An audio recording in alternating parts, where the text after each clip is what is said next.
હવે આપણે જોઈશું ઉત્સેચકનું નામકરણ કઈ રીતના કરાય ને એનું વર્ગીકરણની જે બેસ્ટ મેથડ જે છે એના વિશે આપણે જોવાનું છે.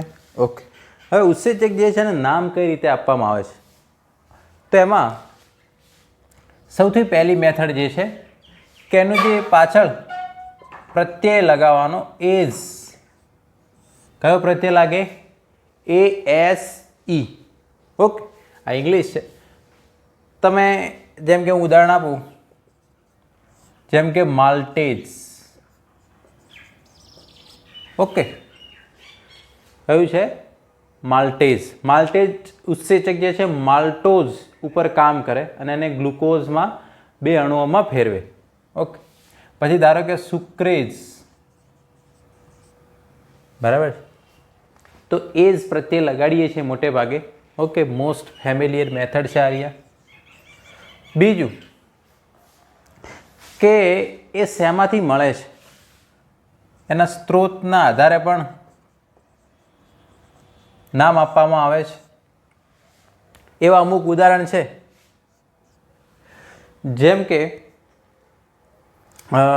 બ્રોમેલિન છે. કયું ઉત્સેચક છે? બ્રોમેલિન. એ જે છે અનાનસમાંથી મળે છે, પાઇનેપલમાંથી. ઓકે, હવે જે આ અનાનસ જે છે એનું કુળ જે છે બ્રોમેલિયેસી છે. શું છે? બ્રોમેલિયેસી. એટલે બ્રોમેલિયેસીમાંથી મળ્યું એટલે બ્રોમેલિન. ઓકે,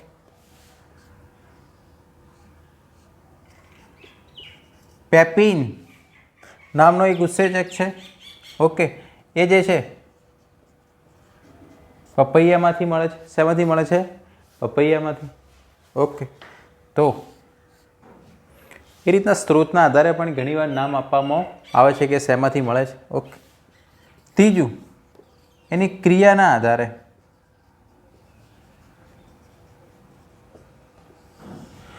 શું કાર્ય કરે છે એના આધારે પણ નામ આપવામાં આવે. ઉદાહરણ તરીકે પાયરુવેટ ડીકાર્બોક્સાઇલેઝ. ઓકે, આની અંદર 2 વર્ડ છે, બરાબર છે. જેમ કે પાયરુવેટ ડીકાર્બોક્સાઇલેઝ છે. ઓકે, એટલે ડીકાર્બોક્સાઇલેઝ એટલે આ કઈ પ્રક્રિયા કરે છે? ડીકાર્બોક્સિલેશનની પ્રક્રિયા કરે. કઈ પ્રક્રિયા કરે છે? ડીકાર્બોક્સિલેશન. એટલે કે CO2 દૂર કરવાનું કામ કરે છે. ઓકે, એટલા માટે. અને કોનું ડીકાર્બોક્સિલેશન કરે છે? તો પાયરુવેટ એસિડનું. કોનું કામ કરે છે? ઓકે, એટલે જે સબસ્ટ્રેટ ઉપર કામ કરતો હોય એનો એક પહેલો વર્ડ દર્શાવવાનો પાયરુવેટ, અને કઈ ક્રિયા કરે છે એટલે કે ડીકાર્બોક્સિલેશન. એટલે એની પાછળ એસ પ્રત્યય લાગે એટલે ડીકાર્બોક્સાઇલેઝ. એટલે ત્રીજી મેથડ. ઓકે, અને હવે ચોથી મેથડ જે મોસ્ટ ફેમિલિયર અને સૌથી વધારે અત્યારે ઉપયોગમાં લેવાતી હોય એ. ઓકે, કે આની અંદર જે international union for enzyme commission, બરાબર છે, EC, એન્ઝાઇમ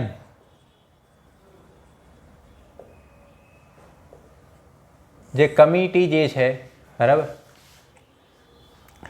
એણે આ મેથડ આપેલી એન્ઝાઇમ કમિશન EC.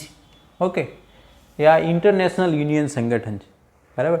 એમાં આની અંદર ટોટલ 6 વર્ગ છે. એન્ઝાઇમને કેટલા વર્ગમાં વિભાજિત કરવામાં આવેલા છે? 6 વર્ગની અંદર. અને જે આ 6 વર્ગ જે છે એના નાના નાના જે 4 થી લઈ અને 14 સુધીના ઉપવર્ગો છે. સબ ક્લાસ. કેટલા છે? સબ ક્લાસ. ઓકે, ઘણીવાર તો સબ ક્લાસ પણ આવે. ઓકે, હવે જે 6 વર્ગો જે છે એને કઈ રીતના ઓળખવામાં આવે? EC1, EC2, EC3, બરાબર, EC4, EC5 અને EC6. 6. ઓકે, આ 6 એટલે તમે EC1ની અંદર જે કોની અંદર કોનો સમાવેશ થાય? ઓકે, એના માટે OTH LIL, OTH LIL, બરાબર. એની શોર્ટ ટ્રીક છે આ 6 એ 6ની, બરાબર. ઓકે, સૌથી પહેલું આપણે એના નામ જોઈ લઈએ પહેલાં કે કયા છે, કે પછી એનું ડિટેલમાં 1 by 1 આપણે જોવાનું છે. જેમ કે સૌથી પહેલી કેટેગરી કે EC1, એની અંદર ઓક્સિડો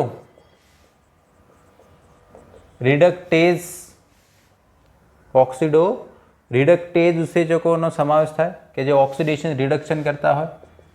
EC2ની અંદર ટ્રાન્સફરેઝ કેવા ઉત્સેચકોનો સમાવેશ થાય? ટ્રાન્સફરેઝ જે એકમાંથી બીજામાં કંઈકને ટ્રાન્સફર કરવાનું કામ કરતા હોય તો એ ટ્રાન્સફરેઝની અંદર આવશે એટલે T આવ્યું, બરાબર. EC3 જે છે આમાં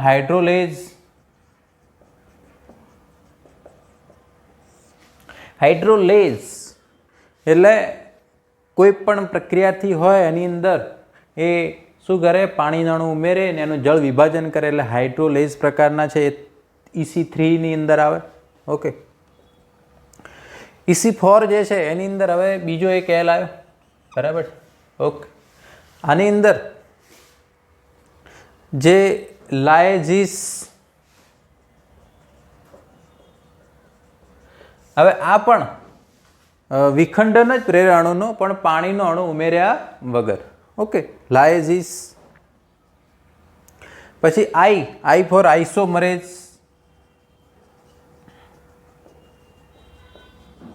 આઇસોમરેઝિસ એન્ઝાઇમ કે જે ઉત્સેચકો એકબીજાના જે આઇસોમર હોય, એપીમર હોય એની અંદર કન્વર્ટ કરતા હોય એવા ઉત્સેચકોને શું કહેવાય? આઇસોમરેઝિસ. ઓકે, અને એના પછી છેલ્લા નંબરનો છે કે જે લિગેઝિસ. શું છે? લિગેઝિસ.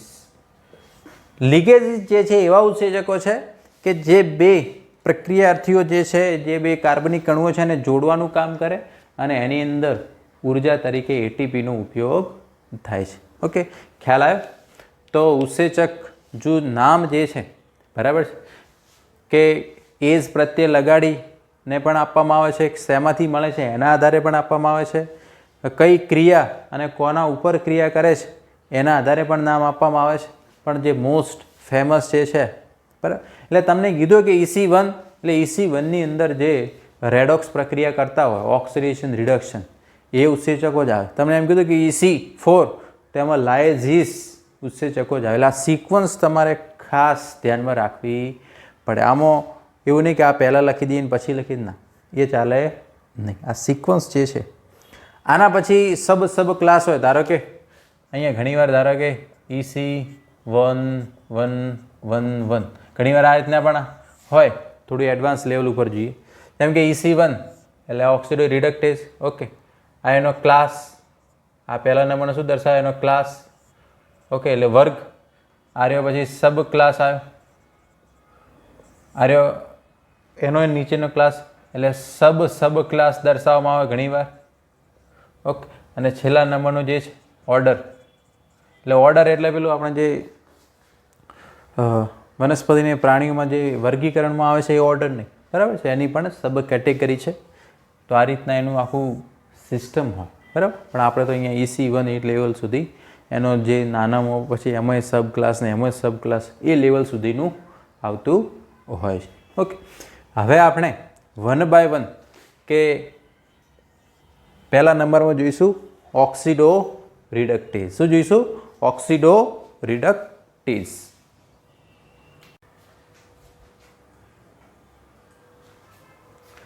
ચાલો હવે આપણે જોઈએ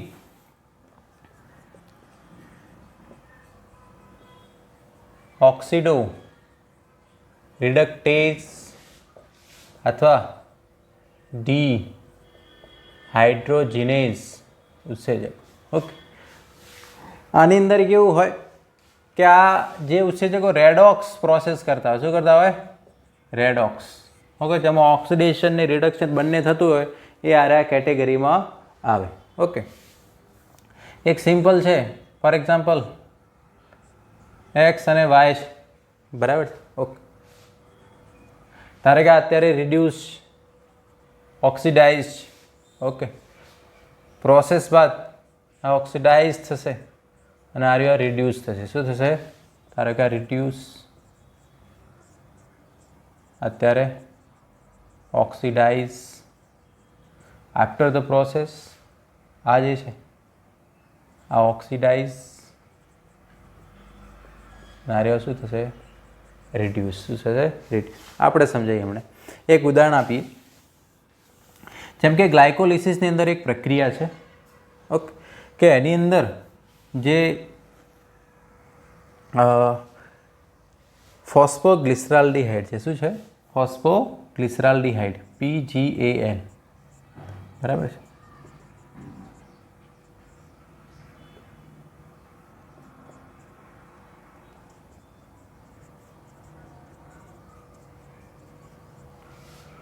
ઓકે,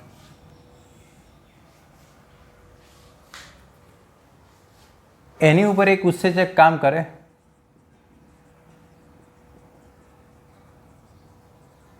ફોસ્ફોગ્લિસરાલ્ડિહાઇડ ડિહાઇડ્રોજિનેઝ, ફોસ્ફોગ્લિસરાલ્ડિહાઇડ ડિહાઇડ્રોજિનેઝ. ઓકે, આ જે છે એનું PGAL જે છે, બરાબર, એમાંથી 1,3-બાયફોસ્ફોગ્લિસરિક એસિડ બને. શું બને? 1,3-બાયફોસ્ફોગ્લિસરિક એસિડ. ઓકે, હવે આમાંથી શું થાય? હાઇડ્રોજન દૂર થાય. શું થાય છે? હાઇડ્રોજન દૂર થાય. એટલે આનું શું થાય? ઓક્સિડેશન થાય. શું થાય છે? ઓક્સિડેશન. ઓકે, ચાલો, તો આનું ઓક્સિડેશન થયું, આનું શું થયું? ઓક્સિડેશન થયું. ઓકે, હવે અહીંયા NAD+ હોય, જે આ હાઇડ્રોજન દૂર થાય છે એને NAD સ્વીકારે, એટલે એ જે છે NADH2માં ફેરવાય. એ શેમાં ફેરવાય? NADH2માં. તો એનું શું થયું? એનું ઓક્સિડેશન થયું. શું થયું? બરાબર, આનું રિડક્શન થયું. આમાં હાઇડ્રોજન એડ થયું, આનું શું થયું? રિડક્શન. ઓકે, એટલે ઓક્સિડેશન રિડક્શન બંને પ્રક્રિયાઓ થતી હોય તેને શું કહેવાય? ઓક્સિડો રિડક્ટેઝ. તો આ ઉત્સેચકો આ કેટેગરીની અંદર આવશે. બીજું એક ઉદાહરણ જોઈએ. આ એક ઉદાહરણ હતું, બરાબર. જ્યારે તમે ગ્લાયકોલિસિસ પ્રક્રિયા ભણશો એટલે એની અંદર આ આવશે. પણ તમે જો કે આ રિડ્યુસ છે, ઓક્સિડાઇઝ છે, બરાબર. ઓકે, પ્રોસેસ પછી જે રિડ્યુસ હતો એ ઓક્સિડાઇઝ બની જશે અને ઓક્સિડાઇઝ હતો એ રિડ્યુસ થઈ. શું થશે? રિડ્યુસ. સેમ પ્રોસેસ અહીંયા જ છે ને. ઓકે, જેમ કે એક બીજું ઉદાહરણ આપીએ. જેમ કે સક્સિનિક એસિડ છે, એમાંથી ફ્યુમેરિક એસિડ બને છે. શું બને છે? ફ્યુમેરિક એસિડ. ઓકે, ચાલો, એ દરમિયાન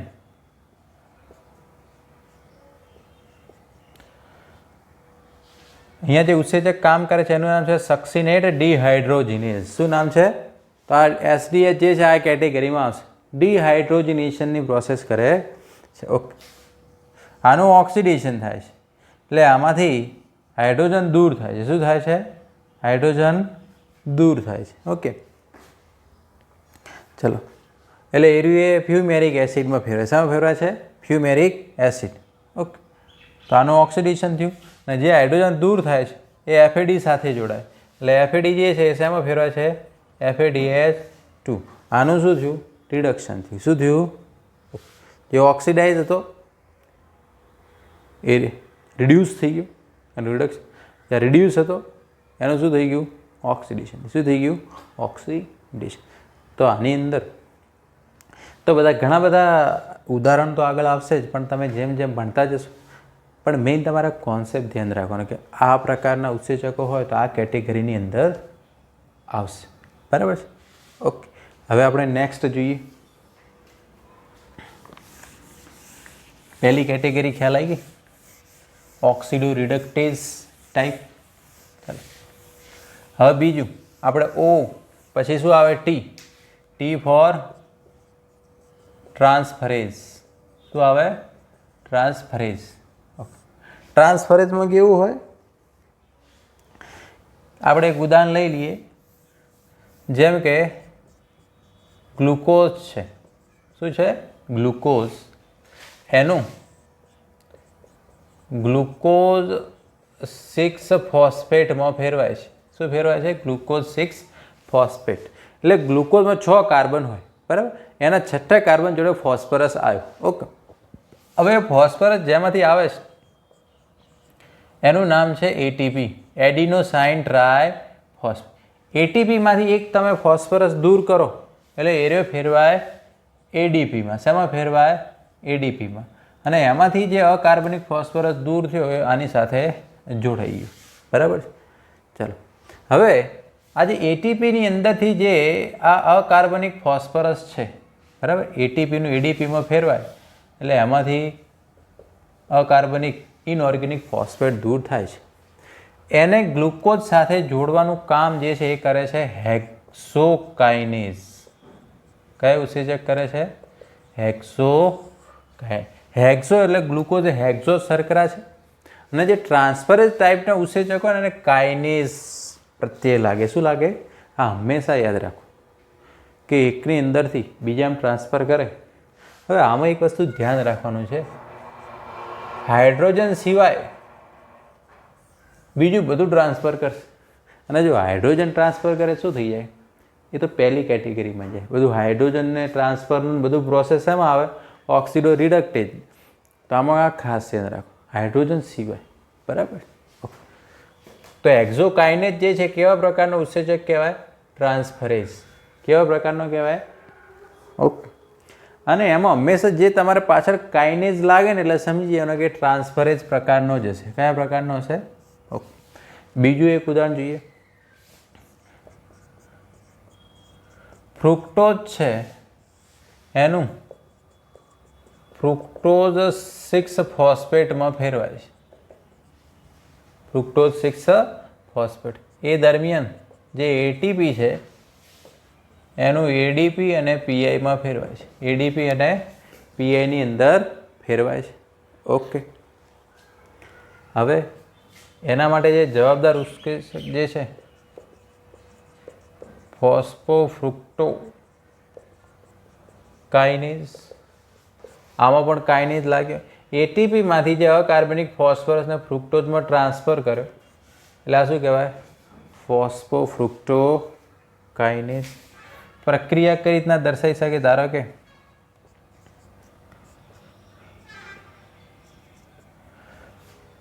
કોઈ એક ગ્રુપ જે છે આની જોડે છે, બરાબર છે?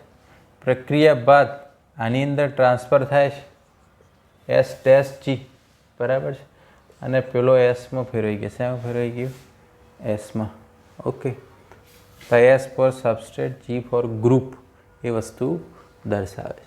તો આ બીજી કેટેગરી પૂરી. આપણે O આવ્યા, T આવ્યા ને હવે શું આવ્યો? H. H for hydrolase. Okay, હાઇડ્રોલેઝિસની શું ખાસિયત છે કે એ જે છે શું કરે કે જે પણ પ્રક્રિયાથી છે એની અંદર પાણીનો અણુ ઉમેરે અને એનું જળ વિભાજન કરે. શું કરે? હાઇડ્રોલિસિસ કરે. ઓકે, ચાલો. તો એમની વચ્ચે જે બોન્ડ હોય બધા એ તૂટે. કે પછી ગ્લાયકોસિડિક બોન્ડ હોય કે પેપ્ટાઇડ બોન્ડ હોય કે ભાઈ એસ્ટર બોન્ડ હોય, એ બધા બંધ શું થાય? તૂટે. ઓકે, સિમ્પલ એક ઉદાહરણ આપીએ. ઓકે, જેમ કે સુક્રોઝ છે એનું જળ વિભાજન સુક્રેજ ઉત્સેચક દ્વારા થાય. આ સુક્રેજ ઉત્સેચકને આપણે ઇન્વર્ટેઝ પણ કહેવામાં આવે. શું કહેવામાં આવે છે? ઇન્વર્ટેઝ. આપણે બાયોમોલિક્યુલમાં સમજાવીએ અને ઇન્વર્ટેઝ પણ કેમ કહેવામાં આવે છે? કારણ કે એનું જે ફેરવાય ત્યારે એનું કન્ફિગ્યુરેશન ચેન્જ થઈ જાય. એટલે આમાં શું બને? Glucose plus fructose. શું બને? Glucose plus fructose. એ પાણીનો અણુ ઉમેરી અને એનું જળ વિભાજન કરે. ઓકે, આવા તો ઘણા બધા ઉદાહરણ છે. ઓકે, આપણે લાઇસોઝોમ છે, અંગિકા, એમાં બધા ઉત્સેચકો કેવા છે? હાઇડ્રોલેઝ ટાઈપના. કેવા ઉત્સેચકો છે? હાઇડ્રોલેઝિસ ટાઈપના છે બધે બધા. બરાબર છે. આપણે જે સેલવાળા ચેપ્ટરની અંદર પણ આ જોયું કે લાઇસોઝોમ અંગિકામાં બધા ઉત્સેચકો હાઇડ્રોલેઝિસ ટાઈપના છે. પછી આપણે જે પાચક ઉત્સેચકો છે બધા, કેવા ઉત્સેચકો?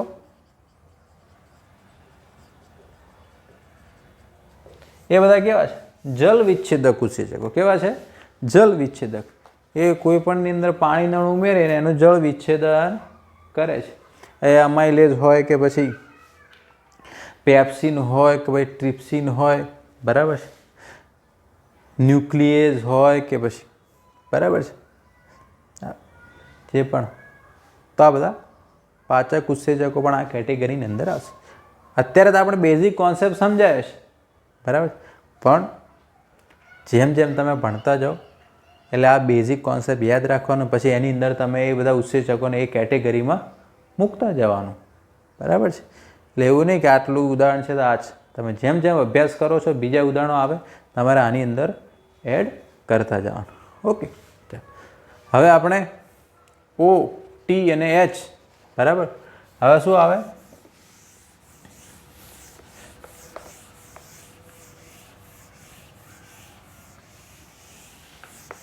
હવે નેક્સ્ટ કેટેગરી આવી આપણે OTH LIL, બરાબર છે. ઓકે,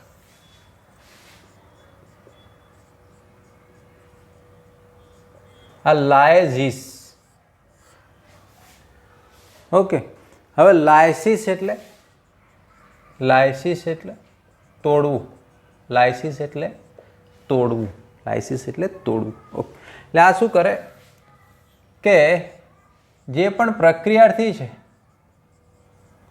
એની અંદર પાણીનો અણુ ઉમેર્યા વગર એનું વિખંડન કરે. શું કરે? એનું વિખંડન કરે. એને શું કહેવાય? લાયઝિસ. શું કહેવામાં આવે? લાયઝિસ. ઓકે, જેમ કે આ એક્સ અને વાય આ બે જોડાયેલા છે, બરાબર. આ ઉત્સેચક પ્રક્રિયા કરે, બરાબર, એટલે એક્સ અને વાય બંને શું થઈ ગયા? અલગ પડી ગયા. અને એમની વચ્ચે ડબલ બોન્ડ થઈ ગયું. શું થઈ ગયું? Double bond. ઓકે, આ પહેલાં જોડાયેલા હતા. પાણીના અણુ ઉમેર્યા વગર જ એનું શું થઈ ગયું? વિખંડન કરીને. ઉદાહરણ જોઈએ આપણે. ગ્લાયકોલિસિસની જ એક પ્રક્રિયા છે, બરાબર છે. ઓકે, એની અંદર જે ફ્રુક્ટોઝ 1,6 બાયફોસ્ફેટ છે, ફ્રુક્ટોઝ 1,6 બાયફોસ્ફેટ છે. ઓકે, એનું વિખંડન થાય. આ 6 કાર્બનવાળી છે. કેટલા કાર્બનવાળું છે? 6 કાર્બનવાળું.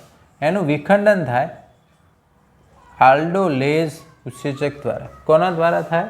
આલ્ડોલેઝ ઉત્સેચક દ્વારા.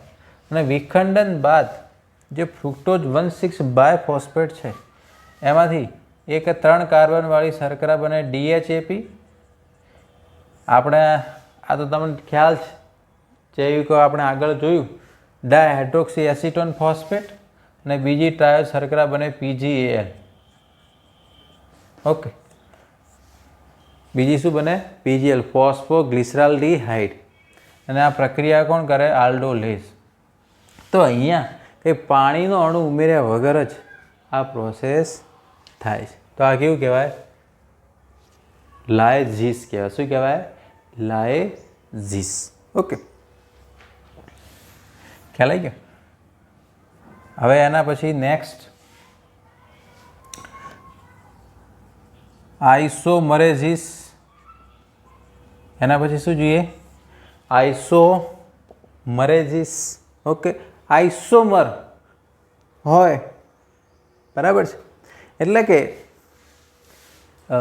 એનું શું કહેવાય? સ્ટ્રક્ચરલ કન્ફિગ્યુરેશન ચેન્જ થાય. જેમ કે ડી હોય તો એલ ફોર્મમાં કન્વર્ટ થાય, બરાબર.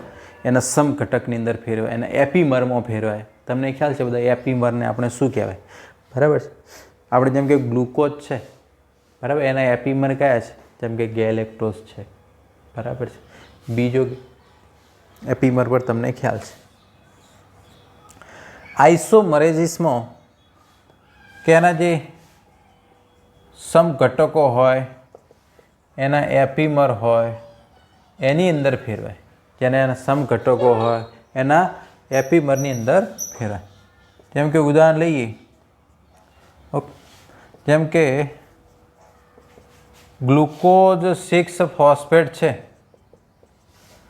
એનું ફ્રુક્ટોઝ 6 ફોસ્ફેટની અંદર ફેરવાય. ઓકે, અને એ જે ઉત્સેચક દ્વારા થાય એનું નામ છે ફ્રુક્ટોઝ આઇસોમરેઝ. એનું નામ શું છે? ફ્રુક્ટોઝ આઇસોમરેઝ. તો આ જે છે એ કેવો કહેવાય? આઇસોમરેઝ ટાઈપ. કઈ કેટેગરીમાં આવે? આઇસોમરેઝ. ઓકે, તો જે એના સમઘટકો એના એપીમર એની અંદર ફેરફાર કરતા હોય, બરાબર છે, તો એને કહેવાય આઇસોમરેઝ. એટલે આ કેટેગરી પૂરી થઈ. ઓકે, ચાલો હવે આપણે નેક્સ્ટ કેટેગરી જોઈએ. એને કહેવાય લિગેઝિસ. આ લાયઝિસ હતું, હવે આવશે લિગેઝિસ. 6 નંબરની કેટેગરી, બરાબર છે.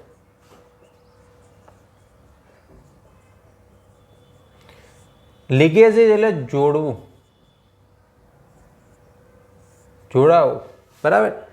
કે જોડવાનું કામ કરે એને શું કરે? લિગેઝિસ કહેવાય. શું કહેવામાં આવે? લિગેઝિસ. ઓકે, હવે જ્યારે જોડવાની પ્રોસેસ થતી હોય એટલે એમાં એટીપી એ શક્તિ તરીકે ઉપયોગમાં લેવાય, એનર્જી તરીકે એની અંદર ઉપયોગમાં લેવાશે. એક ઉદાહરણ જોઈએ. જેમ કે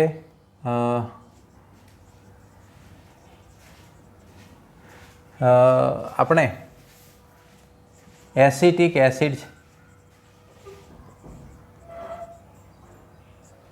એની સાથે કોએન્ઝાઇમ એ જોડાય. શું જોડાય છે? ઓકે, તો એનું એ દરમિયાન એટીપી ઉપયોગમાં લેવાય. શું થયા છે? એટીપી ઉપયોગમાં લેવાય છે. એટીપી જે છે એનું એડીપીમાં ફેરવાય. ઓકે, અને એમાંથી બને એસિટાઇલ કોએન્ઝાઇમ એ. ઓકે, તો એના માટે જે જવાબદાર ઉત્સેચક છે એસિટાઇલ સિન્થેટેઝ. તો એવા જે જોડવાનું કામ કરતો એવા કયા કહેવાય? સિન્થેટેઝ ઉત્સેચકો કહેવાય. શું કહેવાય? સિન્થેટેઝ. ઓકે, ચાલો. તો એટીપી જે છે એનું એડીપીમાં ફેરવાયું ને અહીંયા કાર્બનિક ફોસ્ફરસ દૂર. ઓકે, જોડવા માટે. તો એસિટાઇલ સિન્થેટેઝ,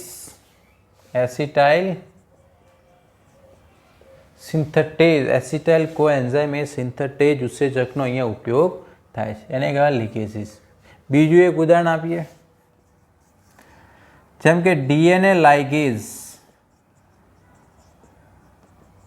ડીએનએ લાઇગેઝ શું કરે? જે ડીએનએના ટુકડાઓ હોય એને જોડવાનું કામ કરે. ડીએનએના ટુકડાઓ હોય એને જોડવાનું કામ કરે, બરાબર છે. તો એને શું કહેવાય? ડીએનએ લાઇગેઝ, બરાબર છે. તો એ ઉત્સેચક પણ આ કેટેગરીની અંદર આવશે. આ તમે નોટ ડાઉન કરી લો. એટલે આની અંદર જે છે બંધ બનવાનું છે. જેમ કે કાર્બન કાર્બન વચ્ચે, કાર્બન ઓક્સિજન વચ્ચે, કાર્બન નાઇટ્રોજન છે, બરાબર છે, ફોસ્ફરસ નાઇટ્રોજન છે. તો અહીંયા બંધ બનશે. અહીંયા શું થશે? બોન્ડિંગ ફોર્મેશન થશે. ઓકે, બીજું આપણે આગળ જોયું હતું કે જે આઇસોમરેઝ જે છે, ઓકે, કે એની અંદર જે ભૌમિતિક હોય, બરાબર, પ્રકાશીય હોય, એ પ્રકારના ફેરફારો થશે. ઓકે, કેવા ફેરફારો થશે? ભૌમિતિક, જીઓમેટ્રિક છે, પ્રકાશીય, બરાબર. આપણે જે એપીમર ને આઇસોમર જે કહીએ છીએ એ બધા ફેરફારો એની અંદર થશે. તો દરેક એન્ઝાઇમની અંદર જે એનું કોન્સેપ્ટ જે છે એના વર્ગીકરણની જે મેથડ છે. હવે તમને એમ કે EC6 તો છઠ્ઠા નંબરની કેટેગરીમાં પછી તમારે લિગેસીસ જ આવે, બીજું કોઈ જ આવે નહીં. બરાબર. પહેલા નંબરનું કીધું હોય તો ઓક્સિડો રિડક્ટીસ. તમને એમ કીધું કે સુક્રેજ જે છે કઈ કેટેગરીમાં આવે તો કે હાઇડ્રોલેઝ OTH, તો EC3માં આવશે. શેમાં આવશે? EC3. ઓકે. હવે આપણે ઉત્સેચકની અંદર જે એક ટોપિક બાકી છે સહકારકો, એ આપણે હવે નેક્સ્ટ લેક્ચરની અંદર જોઈશું. ત્યાં સુધી આપણે થેન્ક યુ.